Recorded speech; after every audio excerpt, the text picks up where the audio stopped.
Hello cinema lovers, কেমন আছেন সবাই? আজ আমি হাজির হয়েছি সদ্য নেটফ্লিক্সে রিলিজ হওয়া অসাধারণ একটি Korean web series black night নিয়ে। গল্পের শুরুটা হয় একটা স্পিচ দিয়ে, যেখানে বলা হয় 40 বছর আগে পৃথিবীর সাথে একটা ধূমকেতু সংঘর্ষ হয়েছিল, যার কারণে প্রায় সকল মহাদেশ পানির নিচে চলে যায় এবং কোরিয়া সম্পূর্ণরূপে মরুভূমি হয়ে যায়। সমগ্র জনসংখ্যার কেবলমাত্র 1% মানুষই বেঁচে ছিল। বাতাস সম্পূর্ণ বিষাক্ত হয়ে যাওয়ার কারণে সামিউন নামের একটা কোম্পানি একটি এয়ারকোড তৈরি করে, যা অক্সিনিয়ামকে অক্সিজেনে কনভার্ট করত। খাবার সংকট থাকার কারণে টোটাল জনসংখ্যাকে কিউআর কোডের মাধ্যমে জেনারেল, স্পেশাল আর কোর এই 3টা ক্যাটাগরিতে ভাগ করে দেওয়া হয়। আর কিছু লোক ছিল যাদের কোনো ক্যাটাগরিতেই দেওয়া হয় না, তারা ছিল রিফিউজি।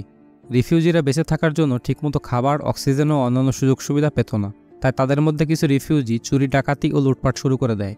সেখানে সামিউন কোম্পানির কিছু ডেলিভারি ম্যান ছিল, যারা সবার কাছে যেয়ে খাবার ও অক্সিজেন ডেলিভারি দিত। তাদের কাজটা ছিল সবথেকে কঠিন, কারণ সেখানকার দূষিত বাতাস আর হান্টার রিফিউজিদের হামলা থেকে নিজেকে বাঁচিয়ে সময় মতো খাবার ও অক্সিজেন ডেলিভারি দিতে হতো। তবে রিফিউজিরা সবাই ডেলিভারি ম্যান হতে চাইতো, কারণ ডেলিভারি ম্যান হতে পারলে তাকেও কিউআর কোড দেওয়া হবে এবং অন্য ক্যাটাগরির মানুষদের মতো সুযোগ সুবিধা দেওয়া হবে। সামিউন কোম্পানির চেয়ারম্যান ছিল মিস্টার রিউ, যে এই সব কিছু তৈরি করে। তার একটা ছেলে ছিল যার নাম রিউ সিওক, সে এই কোম্পানির সিইও ছিল। মিস্টার রিউ প্রেসিডেন্টের সাথে স্পেশাল ডিস্ট্রিক্টের কিছু প্রবলেম নিয়ে কথা বলছিল। স্পেশাল ডিস্ট্রিক্ট ছিল মাটির নিচে, যার কারণে সেখানকার মানুষ দীর্ঘদিন বদ্ধ জায়গায় থাকতে থাকতে ডিপ্রেশন ও প্যানিক ডিসঅর্ডারে ভুগতেছিল। মিস্টার রিউ এজন্য একটি রিলোকেট প্ল্যান নিয়ে কাজ করছিল, যেখানে তারা সবাইকে রিলোকেট করবে। এইবার তারা সবার সাথে রিফিউজিদেরও সামিল করার সিদ্ধান্ত নেয়। চেয়ারম্যান চাচ্ছিল সরকার যেন এই প্ল্যানটা হ্যান্ডেল করে, তবে তার ছেলে সিউক এটার বিরুদ্ধে ছিল। তার 2টা কারণ ছিল। প্রথমত, এই সব কিছু তার বাবা চেয়ারম্যান রিউ তৈরি করেছে, সেটা সরকার কেন পরিচালনা করবে।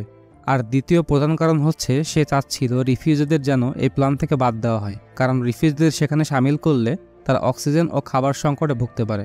সিউকের একটা রোগ ছিল, যার কারণে সে আস্তে আস্তে মারা যাচ্ছিল, যেটা ঠিক করার জন্য তারা মিউটেন্ট বাচ্চাদের স্টিম সেল দরকার ছিল। মিউটেন্ট বাচ্চা আসলে কারা?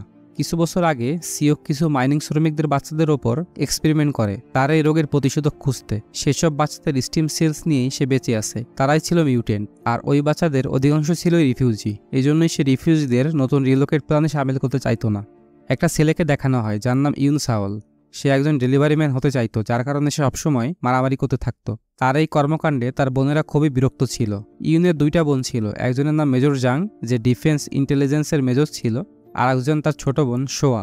ইউন এদের আপন ভাই ছিল না। 10 বছর আগে মেজর জাং তাকে একটি অপারেশন থেকে বাঁচিয়ে নিয়ে আসে, তারপর তাকে লুকিয়ে রাখে তাদের সাথেই, কারণ রিফিউজিদের জেনারেল জন্য রাখার অনুমতি ছিল না। ইউন যখন তার ঘরে যায়, তখন মেজর জাং তাকে 15 দিনের জন্য ঘরের বাইরে না যাওয়ার শাস্তি দেয়, কিন্তু সে তার বোনের কথা না শুনেই তার বন্ধুদের কাছে চলে যায়। তার 3জন বন্ধু ছিল, তাদের নামগুলো ছিল খুব মজার। একজনের নাম ডামি, একজনের নাম ডামডাম, আর অন্যজনের নাম ইউসলেস। তাদের একটি গ্র্যান্ডপা ছিল, যিনি চেয়ারম্যান রিউকে সাহায্য করেছিল এয়ারকোর বানাতে। এরপর একজন ডেলিভারি ম্যানকে দেখানো হয়, যার নাম 5-8। সে একটি ডেলিভারি করতে আসছিল, তখন তার একটা মেসেজ আসে। কেউ একজন তাকে এই জোনে 8 নম্বর গেটে বিকাল 5টায় যেতে বলে। 5-8 সেখানে যাওয়ার পর দেখতে পায় এই জোনে এয়ারকোর নিয়ে যাওয়া হচ্ছে। এই জন্য সিক্রেট কিছু একটা হচ্ছিল, যার ব্যাপারে কেউ জানতো না। এমনকি মিলিটারিদেরও সেখানে প্রবেশের অনুমতি ছিল না। 5-8 সেখান থেকে কিছু মাটির স্যাম্পল নিয়ে নেয়। তারপর সে রিফিউজিদের একটি লেবার মার্কেটে যেয়ে একটা বাচ্চাকে সাহায্য করে। সেখানে তার মতো আরও অনেক ডেলিভারি ম্যান ছিল, তারা একটা সিক্রেট গ্রুপ হয়ে সব রিফিউজিদের সাহায্য করত। তারপর 5-8 ইউনদের বাড়ি যায় একটা ডেলিভারি দিতে, যদিও ডেলিভারিটা 5-7-এর দেওয়ার কথা ছিল, কিন্তু সে ছুটিতে থাকার কারণে 5-8ই নিয়ে আসে। সে সেখান থেকে চলে যাওয়ার পরই কয়েকজন সেখানে ঢুকে পড়ে ইউনের বোন সোয়াকে কিডন্যাপ করতে। ইউন তখন ঘরের মধ্যেই ছিল। সে কিডন্যাপারদের থামানোর চেষ্টা করে, তবে তারা ইউন আর সোয়াকে গুলি করে দেয়। 5-8 তখন আশেপাশেই ছিল। সে গুলাগুলির শব্দ পেয়ে সেখানে চলে আসে এবং হামলাকারীদের মেরে ফেলে। সে সব হামলাকারীদের ঘাড়ে একটা বিশেষ ট্যাটু দেখতে পায়। ইউন তখনও বেঁচে ছিল, তাই সে ইউনকে নিয়ে হাসপাতালে চলে যায়। সেখানে সে জানতে পারে ইউন একজন মিউটেন্ট। তার শরীরের হাড়গুলো সব মেটালের ছিল, এজন্যই তার মাথায় গুলি করার পরও সে বেঁচে আছে। মেজর জাং এই ঘটনার জন্য 5-8কে জিজ্ঞাসাবাদ করতে তার অফিসে ডেকে নিয়ে আসে। তার মনে হচ্ছিল হামলাকারী তাদের পরিচিত কেউ, অথবা ডেলিভারি ম্যান, এজন্যই সে দরজা খুলেছে। 5-8 বলে সে গোলাগুলির শব্দ পেয়ে সেখানে গিয়েছিল, তারপর তাদের বিষয়টি জানায়। সে ওইখানে অপেক্ষা করতে পারে নাই, কারণ তার আরও অনেক ডেলিভারি দিতে হতো। তারপর মেজর জাং নিজের ঘরে যে দেখতে পায় ইউন সেখানে বসে আছে। সে সোয়ার মৃত্যুর জন্য নিজেকে দায়ী করছিল, কারণ সে তাকে বাঁচাতে পারে নাই। মেজর জাং তাকে সান্ত্বনা দিতে থাকে।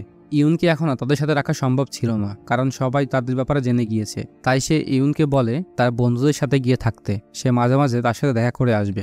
এদিকে 5-8 জানতে পারে কিছুদিন থেকে রিফিউজিদের বাচ্চারা নিখোঁজ হচ্ছে। সে এবং তার বাকি সাথীরা গোপনে এটা তদন্ত করতে থাকে। তারা একটি নাম্বারের প্লেট ছাড়া গাড়িকে ফলো করে কিডন্যাপারদের সন্ধান পেয়ে যায়। রাত্রে তারা সেখানে অ্যাটাক করে সব বাচ্চাদের বাঁচিয়ে নেয়। সেই জায়গায় যে কিডন্যাপারগুলো ছিল তাদের ঘাড়ে ওই সেম ট্যাটু ছিল। তারপর 5-8 গ্র্যান্ডপায়ের কাছে যেয়ে সেই মাটির স্যাম্পলটা দেয়, যেটা সে এজন থেকে কালেক্ট করছিল। গ্র্যান্ডপা বিভিন্ন জায়গার মাটি নিয়ে তা পরীক্ষা নিরীক্ষা করে দেখেন যে সেখানে গাছ লাগালে তা বাঁচবে কিনা। 5-8 জানতো যে ইউন গ্র্যান্ডপায়ের সাথেই আছে। সে বলে রিফিউজি ডিস্ট্রিক্ট থেকে অনেক বাচ্চা নিখোঁজ হয়েছে, এখন জেনারেল ডিস্ট্রিক্ট থেকেও বাচ্চারা নিখোঁজ হচ্ছে। তার সন্দেহ ছিল সামিউন কোম্পানির চেয়ারম্যান বা সিইও এদের মধ্যে কেউ এই কিডন্যাপিংগুলো করাচ্ছে। এদিকে মেজর জাং বুঝতে পারে জেনারেল ডিস্ট্রিক্টে যেই সময় কিডন্যাপিংগুলো করা হয়েছে সেই সময়ই 5-7 ছুটিতে ছিল। তারা সন্দেহ করে এই সব কিছুর পিছনে 5-7 হাত থাকতে পারে। অন্যদিকে মিস্টার ও, যে সিওকে সেক্রেটারি ছিল, সে সিওকের কাছে 5-7কে নিয়ে যায়। 5-7ই এই সব কিডন্যাপিংয়ের সাথে জড়িত ছিল, আর সিওকে ছিল এইসবের মাস্টার মাইন্ড। 5-7 এখন আর তাদের জন্য কাজ করতে চাইতো না, কারণ সে জানতে পেরে গিয়েছিল ওইসব বাচ্চাদের ওপর এক্সপেরিমেন্ট করে তাদের মেরে ফেলা হতো।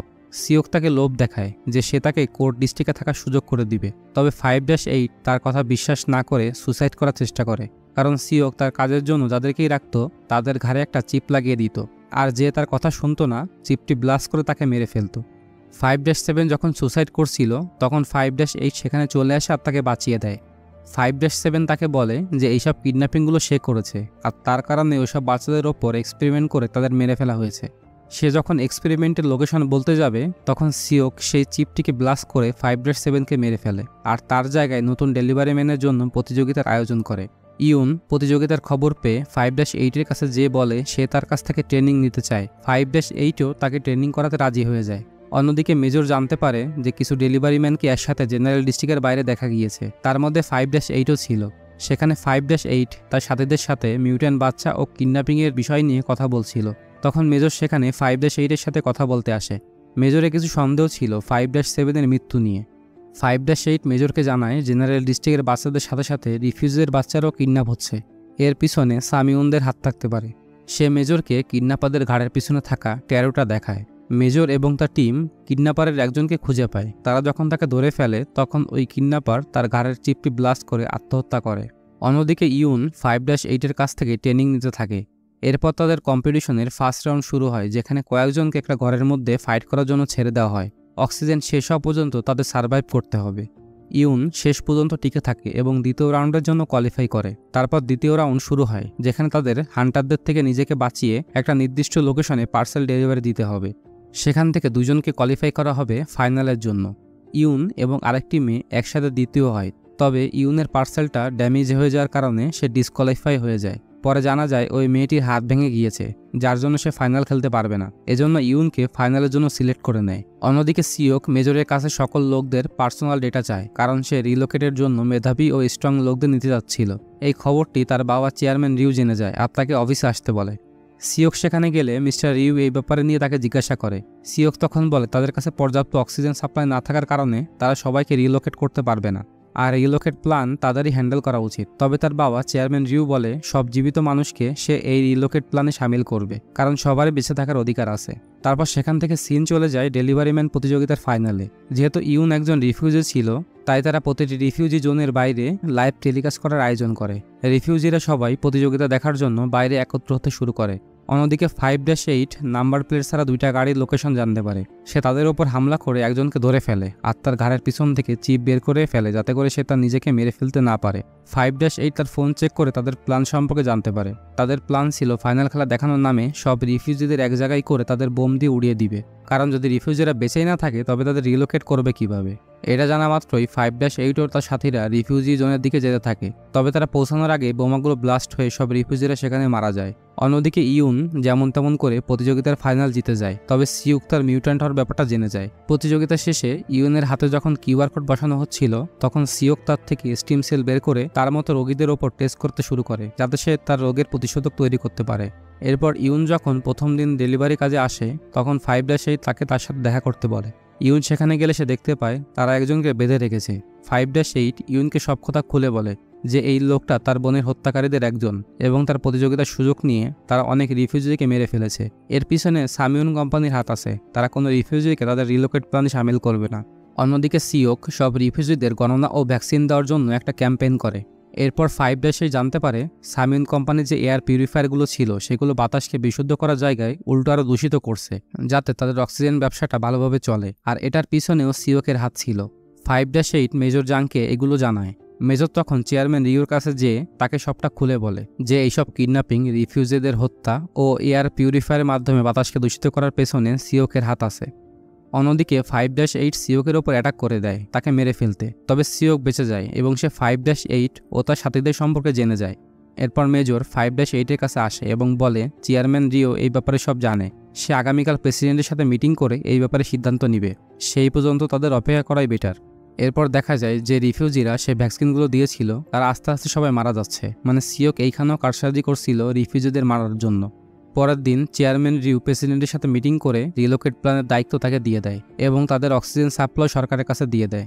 এগুলো শুনে সিওকের মাথা খারাপ হয়ে যায়। সে ডিফেন্স মিনিস্টারের সাথে মিলে তার বাবা চেয়ারম্যান রিউকে হত্যা করে এবং প্রেসিডেন্টকে বন্দি করে সরকার চেঞ্জ করে ফেলে। আর 5-8 ও তার সঙ্গীদের সন্ত্রাসী বলে ডিক্লেয়ার করে দেয়। এটা জানতে পেরে 5-8 সিদ্ধান্ত নেয় তারা কোর্ট ডিস্ট্রিক্ট অ্যাটাক করে ওদের মেরে ফেলবে। তাদের সাথে মেজর ও তার টিম যোগ দেয় প্রেসিডেন্টকে বাঁচাতে।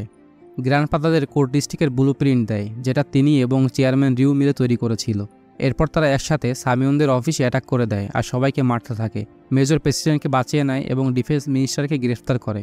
সিওক যখন জানতে পারে তার জারজরি সব শেষ, তখন সে এয়ারকোরকে ডিস্ট্রয় করার চেষ্টা করে। তখন 5-8 সেখানে এসে সিওককে মেরে ফেলে আর সেখানকার সব বাচ্চাদের বাঁচিয়ে নেয়। এরপর প্রেসিডেন্ট ঘোষণা দেয় যে এই জোনের কাজ শেষ হয়ে গিয়েছে, খুব শীঘ্রই সেখানে সবাইকে রিলোকেট করা হবে। এবার রিফিউজি, জেনারেল, স্পেশাল কোর সবাই একই সমান অধিকার পাবে, কাউকে ছোট বড় করে দেখা হবে না। এইখানেই সিরিজটি শেষ হয়ে যায়। আপনাদের কাছে যদি আমাদের এক্সপ্লেনেশনটি ভালো লেগে থাকে তবে আমাদের চ্যানেলটি সাবস্ক্রাইব করে আমাদের সাথেই থাকবেন। দেখা হবে পরবর্তীতে এমন অসাধারণ সব এক্সপ্লেনেশন ভিডিও নিয়ে। তো সেই পর্যন্ত ভালো থাকবেন, সুস্থ থাকবেন। আল্লাহ হাফেজ।